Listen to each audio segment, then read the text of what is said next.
बिस्मिल्लाहिर्रहमानिर्रहीम। अस्सलामु अलैकुम वरहमतुल्लाहि वबरकातुहू। जी नाज़रीन किराम, अल्हम्दुलिल्लाह थुम्मा अल्हम्दुलिल्लाह, आज 5वां रोज़ा है और 5वें रोज़े के क्या आमाल और वज़ाइफ़ हैं। नाज़रीन किराम, बुज़ुर्गान दीन की मामूलात में से अल्हम्दुलिल्लाह उसका ज़िक्र किया करते हैं और उसका मकसद माशरे के अंदर लोगों को ज़्यादा से ज़्यादा नेक आमाल से जोड़ना है कि दौरे हाजिर के अंदर सभी लोग कहते हैं नेक आमाल करें, लेकिन नेक आमाल हैं कौन कौन से नेक आमाल किए जाएँ, अगर वो बतला दिए जाएँ तो अल्हम्दुलिल्लाह लोग ज़्यादा से ज़्यादा नेक आमाल से जुड़ना शुरू कर देते हैं। तो नाज़रीन किराम, पहले मैं आप जानते हैं कि कोशिश ये करता हूँ कि अल्हम्दुलिल्लाह कोई ना कोई हदीस मुबारक में किसी न किसी अमल की फजीलत या कुरान की नसीहत या इसी तरीके से तिब्ब नबवी में से कोई अमल या फिर किसी गुनाह के बारे में या किसी दुनिया के मामले के बारे में अल्हम्दुलिल्लाह ज़िक्र किया करता हूँ। तो नाज़रीन किराम, आज कुरान की एक प्यारी नसीहत है और ये सूरह अनआम की आयत नंबर 153 में अल्लाह रब्बुल आलमीन बयान फरमाते हैं।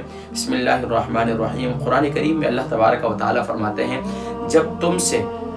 जब तुम बात किया करो तो फरमाया कि इंसाफ का ख्याल रखा करो, और अगरचे वो शख्स तुम्हारा रिश्तेदार ही हो, और अल्लाह ताला से जो आहद करो उसको पूरा करो। अल्लाह ताला ने तुम्हें इसकी ताकीदी का हुक्म दिया है ताकि तुम याद रखो और अमल करो। तो नाज़रीन किराम, इसमें अल्लाह तबारक व तआला ने हमें आदल और इंसाफ करने का हुक्म दिया है। तो गोया कि हमें हुकूक़ुल इबाद के अंदर भी आदल और इंसाफ लाजमी तौर पर अपनी ज़िंदगी का हिस्सा बनाना चाहिए। और इसी तरीके से नाज़रीन किराम, तिब्ब नबवी में सुबहान अल्लाह खजूर जो है, सुबहान अल्लाह, इसका बेशुमार फजीलत मिलती है। यहाँ तक कि बरनी खजूर के बारे में हदीस मुबारक में नबी करीम सल्लल्लाहु अलैहि वसल्लम ने इरशाद फरमाया कि तुम्हारी खजूरों में सबसे बेहतरीन खजूर जो है, बेहतरीन खजूरों में से बेहतरीन खजूर जो है वो बरनी खजूर है, और ऐसी इसमें दवा है जो हर बीमारी को दूर करती है। सुभान अल्लाह, सुभान अल्लाह। ये हदीस मुबारक सुभान अल्लाह मुस्तदरक हाकिम के अंदर मौजूद है और हदीस नंबर 8243 नंबर हदीस मुबारक है कि बरनी खजूर जो है, ये समझें सुभान अल्लाह, ये बीमारियों के लिए शिफायाबी का बेहतरीन जरिया है। नाज़रीन किराम, पाँचवें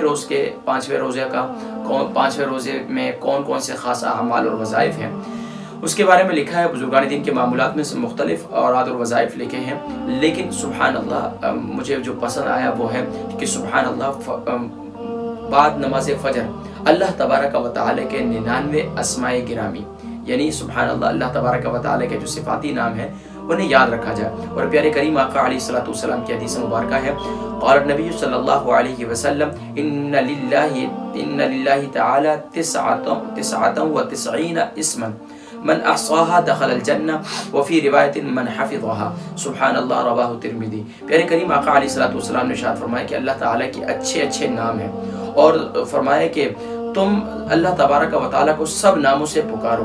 और नबी करीम सल्लल्लाहु अलैहि वसल्लम ने फरमाया कि अल्लाह के 99 नाम हैं, जो उनको याद कर ले वो जन्नत में जाएगा। और एक रिवायत में है मन अहसाहा के बजाय मन हफिज़हा का लफ्ज़ है, यानी फरमाया जिसने उसको याद कर लिया ज़बानी। तो इसलिए ख़ास तौर पर पहले आशरे के अंदर कोशिश ये करें कि अल्लाह तबारक व तआला के 99 सिफाती नाम जो है वो ज़रूर याद कर लें। तो नाज़रीन किराम, बाकी मुश्तरक जो अमाल है पूरे महीने के, अल्हम्दुलिल्लाह वो मैंने जिक्र किए थे, वो पूरे महीने के मुश्तरक अमाल आप पूरे महीने करते रहेंगे। इसके साथ साथ नाज़रीन किराम, आप ख़ास तौर पर बाद नमाज फ़जर अल्लाह तबारक व तआला के सिफाती नामों का एक दफ़ा विर्द कर लेंगे, पूरे 99 नाम एक दफ़ा पढ़ लेंगे। इसके बाद जो है बाद नमाज ज़ोहर अल्लाह तबारक व तआला का सुभान अल्लाह प्यारा सिफाती नाम है, सुभान अल्लाह या अलीम। क्या है? या अलीम। इसके साथ आपने एक कलमे का और इजाफा करना है, या अलीम अल्लिमनी। अव्वल आखिर दुरूद शरीफ के साथ इसकी आपने एक तस्बीह पढ़नी है, या अलीम अल्लिमनी। इसका मतलब है कि या अल्लाह मुझे मामला फ़हम बना दे, मुझे इल्म की दौलत नसीब फरमा दे, मुझे समझ की दौलत नसीब फरमा दे। तो ये सुभान अल्लाह बहुत प्यारा मामूल है। इसके साथ साथ असर की नमाज के बाद आप अल्लाह तबारक व तआला की जो कुरान करीम की सुभान अल्लाह प्यारी सूरह मुबारक सूरत 3 अव्वल आखिर दुरूद शरीफ के साथ सूरत 3 जो है अब आप जो है 11 मरतबा पढ़ेंगे। तो ये इसके बहुत फ़ज़ाइल और बेशुमार इसकी बरक़ात हैं। और इसी तरह बाद नमाज मग़रिब जो है आप ख़ास तौर पर अल्लाह तबारक व तआला का जो है सुभान अल्लाह तबारक व तआला की बारगाह में मनाजात इस अंदाज से करेंगे कि या दल जलाली वल इकराम।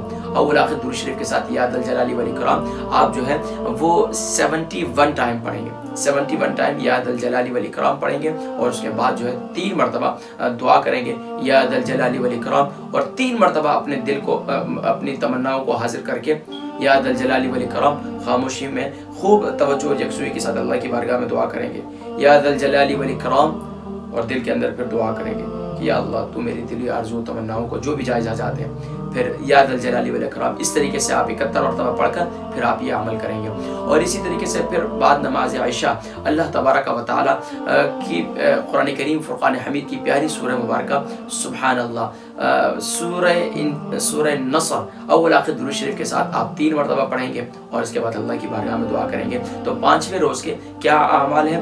5ویں روز کے فجر کی نماز کے بعد اللہ تبارک و تعالیٰ کے صفاتی نام، اور ظہر کی نماز کے بعد آپ اللہ تبارک و تعالیٰ کے سبحان اللہ جو میں نے معمول بتلایا اس کا ذکر کریں گے، اور اسی طریقے سے پھر عصر کی نماز کے بعد، پھر مغرب کی نماز کے بعد، اور عشاء کی نماز کے بعد۔ تو ناظرین کرام انشاءاللہ ویڈیو طویل ہو جاتی ہے، میری کوشش یہی ہوتی ہے کہ آپ کو مختصر سے مختصر وقت میں آپ کو زیادہ سے زیادہ اعمال سے جوڑے جائیں۔ اس ویڈیو کو دوبارہ سن لیں تو انشاءاللہ العزیز آپ کے لیے آسان ہو جائے گا۔ اللہ تبارک و تعالی ہم سب کو سبحان اللہ نیک اعمال کرنے کی اور ماہ رمضان مبارک میں خوب اللہ کی بارگاہ میں اعمال سے جڑنے کی توفیق نصیب فرمائے، تاکہ زندگی میں ہماری آنے والی زندگی میں ہمیں اعمال کی برکات نصیب ہو۔ اپنی دعاؤں میں یاد رکھیے گا، انشاءاللہ چھٹے روزے میں پھر ملاقات ہوگی ایک نئے سبحان اللہ اس کے ساتھ اعمال اور وظائف کے ساتھ۔ السلام علیکم ورحمۃ اللہ وبرکاتہ۔